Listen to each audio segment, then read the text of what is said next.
Noong taong 1967, isang kasong yumanig sa Maynila ang tuluyang pumukaw sa takot at kuryosidad ng publiko.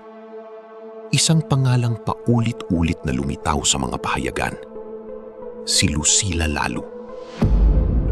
Ang kaso niya ay hindi lang basta krimen, kundi isang misteryong hanggang ngayon ay tinatawag ng ilan na isa sa pinakamadilim sa kasaysayan ng Pilipinas.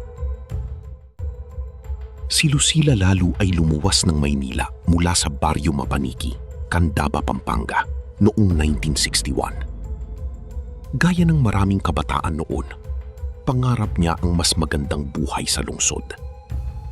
Nakakuha siya ng police clearance at nagtrabaho bilang waitress sa isang night spot.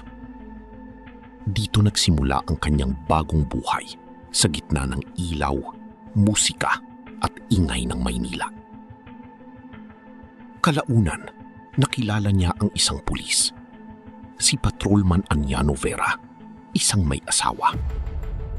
Sa kabila nito, nagkaroon sila ng relasyon at nagkaroon ng anak.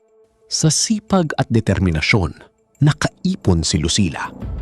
Nakabili siya ng isang negosyo, ang Pagoda Soda Fountain, isang cocktail lounge at restaurant sa Rizal Avenue. Hindi dito natapos ang kanyang tagumpay. Nagtayo rin siya ng beauty parlor sa Santa Cruz. Sa edad na 28, tila hawak niya ang mundo. May negosyo, pamilya at personal na buhay. Pero sa likod ng lahat ng ito, may mga komplikasyong unti-unting bumabalot sa kanyang mundo. Hanggang sa isang araw noong Mayo 1967, nagkulat ang buong Maynila. May mga bahagi ng katawan na natagpuan sa magkakaibang lugar sa lungsod. Natagpuan ang kanyang mga paa, maingat na nakabalot sa dyaryo. At kalaunan, ang kanyang katawan na walang ulo at walang paa sa ibang lugar sa Makati. Ang pangalan ni Lucila Lalu ay naging laman ng bawat pahayagan. Agad nagsimula ang imbestigasyon ng pulisya. Ginamit ang fingerprint records upang makilala ang biktima. At doon nakumpirma, siya nga si Lucila Lalu. Lumabas ang mga pangalan ng posibleng sangkot.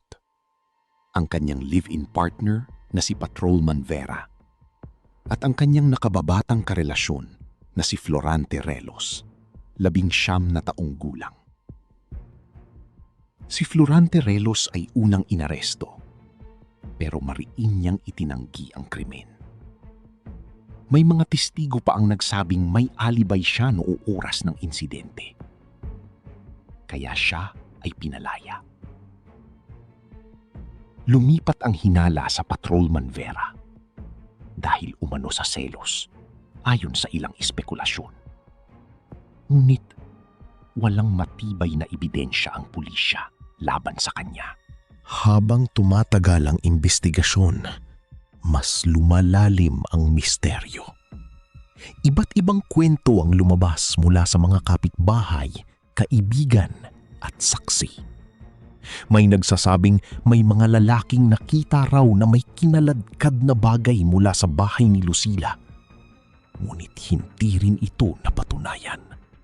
Habang mas maraming tanong ang lumalabas, lalo ring nagiging malabo ang sagot. Ayon sa investigador, ang salarin ay maaaring may kaalaman sa paggamit ng kutsilyo. Maaaring isang butcher, med student o taong sanay sa ganitong gawain. May teorya rin na ginamitan ng sasakyan ang paglipat ng mga labi at maaaring itinago muna ito bago itinapon. Ngunit kahit maraming teorya, wala pa rin direktang sagot. Pagkalipas ng isang linggo, isang dental student na 28 taong gulang ang sumulpot. Si Jose Luis Santiano. Aminado siya sa krimen. Ikinuwento niya ang detalye ng nangyari kung paano raw ito nauwi sa trahedya. Ngunit makalipas ang ilang araw, binawi niya ang kanyang confession at iginiit niyang siya ay inosente. Sa kabila ng pag-amin at pagbawi, pinagpatuloy ng mga otoridad ang kaso laban sa kanya. May mga bagong ebidensyang lumitaw na tumuturo sa kanya. Ngunit kahit noon pa man, ang buong katotohanan sa likod ng pagkamatay ni Lucila Lalu ay nananatiling napabalot ng misteryo. Hanggang ngayon, ang kaso ay isa pa rin paalala na sa likod ng ilaw ng lungsod, may mga kwentong hindi kailanman lubusang nabubunyag. Ito ang kwento ni Lucila Lalu, ang babaeng minsang naghangad ng magandang buhay sa Maynila. Ngunit nauwi sa isang kasong bumalot sa kasaysayan.